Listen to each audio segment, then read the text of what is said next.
छत्रपती शिवाजी महाराजांचं स्मारक गावात असलं पाहिजे सांगणारा पहिला वक्ता आहे. का असलं पाहिजे, का असलं पाहिजे?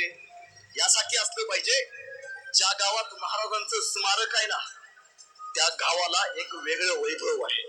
छत्रपती शिवाजी महाराजांचं स्मारक यासाठी बांधलंय, कदाचित एखादी सायंकाळी एखादी माऊली एकटी गावात येत असेल आणि एकटी येत असताना तिला कदाचित भीती वाटू नये, कारण शिवाजी महाराजांकडे बघितल्यावरती तिला वाटेल अजून माझा बाप इथं चौकात उभा आहे, कोणाची जिगर नाही मला अजून अडवायची. हा दूरदृष्टिकोन आहे.